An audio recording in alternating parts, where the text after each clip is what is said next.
Surah 47. Muhammad, in the name of Allah, the most merciful, the most compassionate. Allah has caused the works of those who disbelieve and hinder people from the way of Allah to go to waste.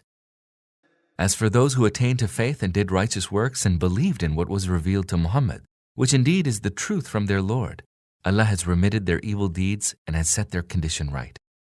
That is because those who disbelieved followed falsehood, whereas those who believed followed the truth that came to them from their Lord. Thus does Allah set forth to people parables showing their true state. When you meet the unbelievers in battle, smite their necks until you have crushed them. Then bind your captives firmly. Thereafter, you are entitled to set them free, either by an act of grace or against ransom, until the war ends. That is for you to do. If Allah had so willed, He would have Himself exacted retribution from them. But He did not do so, that He may test some of you by means of others. As for those who are slain in the way of Allah, He shall never let their works go to waste. He will guide them and set their condition right, and will admit them to paradise with which He has acquainted them. Believers, if you aid Allah, He will come to your aid and will plant your feet firmly. As to those who disbelieve, perdition lies in store for them, and Allah has reduced their works to naught. That was because they were averse to what Allah had revealed, so He let their works go to waste. Have they not journeyed through the land to see the end of those who went before them? Allah utterly destroyed them. These unbelievers are doomed to the same end. That is because Allah is the protector of the believers, whereas the unbelievers have none to protect them. Allah shall admit those who believe and do righteous works to the gardens beneath which rivers flow. As for the unbelievers, they enjoy the pleasures of this transient life and eat as cattle eat. The fire shall be their resort. O Prophet, how many are the cities that had greater power than your city that drove you out? We destroyed them, and there was none to protect them. Then can he who is on a clear guidance from his Lord be like him whose evil deeds have been embellished to him, and who pursued their lusts? Here is the parable of paradise, which the God-fearing have been promised. In it shall be rivers of incorruptible water, rivers of milk unchanging in taste, and rivers of wine, a delight to those that drink, and rivers of pure honey. In it they will have every kind of fruit as well as forgiveness from their Lord. Can such be like those who will abide in the fire and will be given a boiling water to drink that will tear their bowels apart? Among them some give ear to you, but no sooner do they leave your presence than they ask those endowed with knowledge, "What is it that he said just now?" Such are those whose hearts Allah has sealed and who pursue their lusts. As for those who are led to the guidance, Allah increases them in their guidance and causes them to grow in God-fearing. Are they waiting then for anything else than the last hour to suddenly come upon them?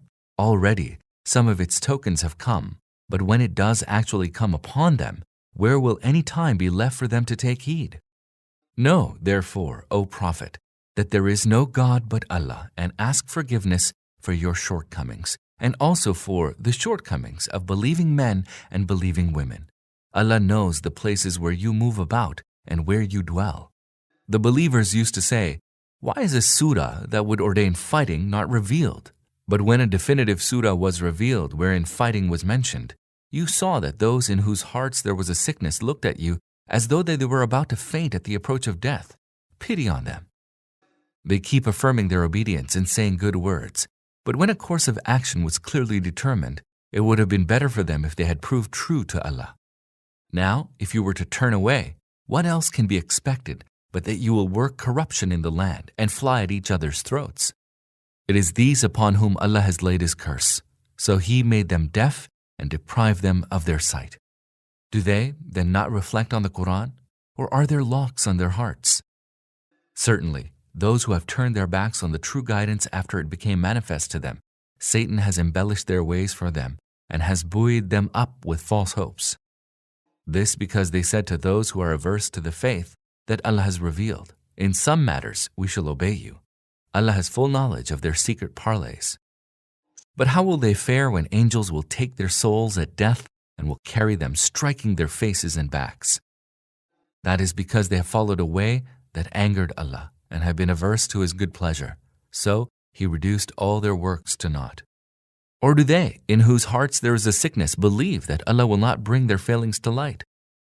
If we were to so will, we could have shown them to you, so that you would recognize them by their faces, and you would certainly know them by the manner of their speech. Allah knows all your deeds. We shall certainly test you until we know those of you who truly strive and remain steadfast, and will ascertain about you. Those who disbelieved and barred others from Allah's way and opposed the Messenger after the true guidance had become manifest to them, they shall not be able to cause Allah the least harm. Rather, Allah will reduce all their works to naught. Believers, obey Allah and obey the Messenger, and do not cause your works to be nullified. Verily, Allah shall not forgive those who disbelieved and barred others from Allah's way and clung to their unbelief until their death. So be not faint-hearted and do not cry for peace. You shall prevail. Allah is with you and will not bring your works to naught.